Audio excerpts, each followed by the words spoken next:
Sentir raiva, tristeza, alegria, ansiedade, medo, tudo isso faz parte da rotina de qualquer pessoa. Seja pela correria do dia a dia, dificuldade de relacionamento ou qual for o motivo. Mas se pensarmos nas crianças, o que de tão importante pode acontecer no dia a dia dos pequenos que vá desencadear as emoções fortes que tragam essas reações significativas? Pois saiba que as crianças também enfrentam tudo isso. Crianças, elas têm todas as emoções, né? Algumas com mais intensidades. Por exemplo, se a gente pegar uma criança de 5, 6 anos, ou até um pouquinho antes, ali 3, 4 anos, elas vão ter emoções talvez muito mais intensas, por exemplo, uma birra, né? A birra é uma explosão ali de raiva, de frustração, às vezes por ouvir um não e não saber lidar com aquilo. Então ela sente frustração, tristeza, raiva, tudo de uma vez, né? E ela não consegue lidar com aquilo ainda porque talvez não foi ensinado ainda para ela. Então, crianças sim sentem raiva, ansiedade, tristeza, angústia, frustração, alegria, né? As crianças são seres humanos e elas têm emoções assim como os adultos. Talvez com um pouquinho de mais intensidade e muitas vezes sem assertividade para lidar com essas emoções. E é claro que cada criança reage de um jeito, e os pais também. Cada um encontra a melhor maneira de lidar com as reações dos filhos. A influenciadora Virgínia Fonseca, por exemplo, divulgou um vídeo nas redes sociais que mostra uma técnica muito lúdica para acalmar a filha. Fala assim, benção, papai.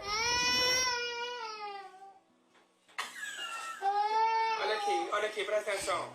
Fala assim, benção, papai. Eu te abençoe. Te amo. Agora bença a mamãe. Vai, bença a mamãe. Ó, sem chorar. Cheira a florzinha. A beijo nela. Cheira a florzinha, sobra a velhinha. Cheira a florzinha, sobra a velhinha. Cheira a florzinha, sobra a velhinha. Nem só o pai e a mãe pode lidar, o professor pode, na escola, né? Depende dos ambientes onde aquela criança frequentar, né? Muitos pais hoje procuram um psicólogo, por exemplo, para ajudar e para ensinar isso para a criança. Mas o pai e a mãe, né, que são os adultos responsáveis pela criança, eu costumo dizer aqui, né, que quanto mais o pai e a mãe sabem lidar com as suas próprias emoções, mais a criança vai saber, porque eles vão conseguir ensinar com assertividade isso. Mas a responsabilidade maior, vamos dizer assim, né, é sim dos pais, porque tem mais contato ali com a criança. Florzinha, sobra a velhinha. Cheira a florzinha, sobra a velhinha. Cheira a florzinha, sobra a velhinha. Mas existe uma técnica que se chama técnica da tartaruga. Aí você deve estar se perguntando, como que um bicho bonitinho desse aqui pode ajudar você aí de casa a ensinar o seu filho a lidar com as emoções? Mas então vamos lá, explica pra gente como que funciona essa técnica. Tá, vamos lá. Então a gente faz um conto, né? A gente conta uma história pra criança, imaginando que ela é uma tartaruga. E a primeira parte, né, tem 3 partes, a primeira parte a gente fala para ela que quando ela se sentir muito estressada, com raiva, triste, frustrada, ansiosa, às vezes tem, né, uma criança que pode ter uma crise de ansiedade, a gente precisa falar para ela que ela pode fazer igual a tartaruga e se esconder dentro do casco. E a gente vai precisar contar para a criança que o casco dela é como se fosse a cabecinha dela, é como se fossem os pensamentos dela. Então, a gente vai ensinar que nessa primeira etapa, ela vai ficar pensando a respeito daquilo que aconteceu com ela. Então, ela vai pensar os motivos pelo qual ela ficou com raiva, ela vai começar a pensar também em algumas soluções de problema.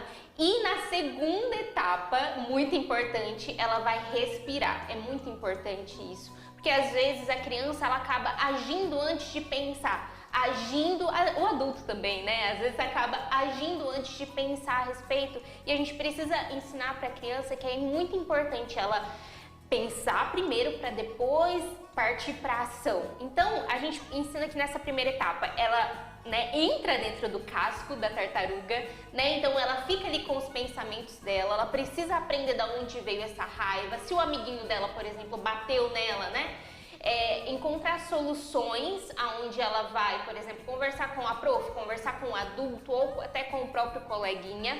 E só depois de ter respirado, depois de ter pensado, depois de ter identificado as emoções dela, que podem ter sido, por exemplo, a raiva, a tristeza, a frustração, na terceira etapa, ela vai sair do casco e daí ela vai para a ação. E daí ela vai conversar com a prof, vai conversar com o adulto, vai chamar o amiguinho, talvez vai precisar pedir perdão, ou o amiguinho vai precisar pedir perdão para ela, ou ela vai até falar sobre aquilo que aconteceu com ela, com as emoções dela, ela vai poder contar para mãe, olha, eu fiquei triste porque eu queria muito ir na sorveteria e você não me deixou. Então ela vai contando e expressando assertivamente, porque esse é a complicadora aí, porque às vezes a criança ela até expressa, mas ela expressa de maneira que agride, verbalmente, às vezes até fisicamente as outras pessoas e até o ambiente. Então a gente tem que tomar um pouquinho de cuidado com isso. E a partir de que idade a gente já pode começar a tentar colocar em prática essa técnica? 4, 5 até 7 anos essa técnica pode ser feita, tá?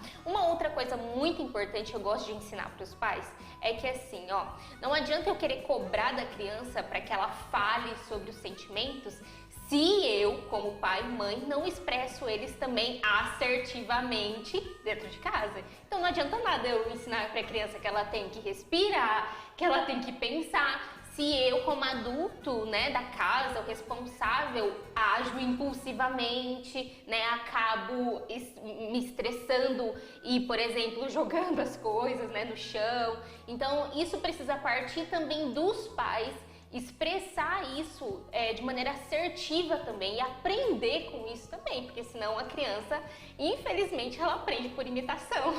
Isso aí. Então, pais saudáveis que sabem lidar com as suas emoções vão conseguir ensinar também crianças a serem saudáveis e lidar com as próprias emoções. Para quem quiser te acompanhar, pegar mais dicas como essa, qual é o seu Instagram? É Maiara com Y, F, Correa com 2 As no final. Perfeito. Maiara, muito obrigada pela sua participação Obrigada, e até uma próxima. Até mais.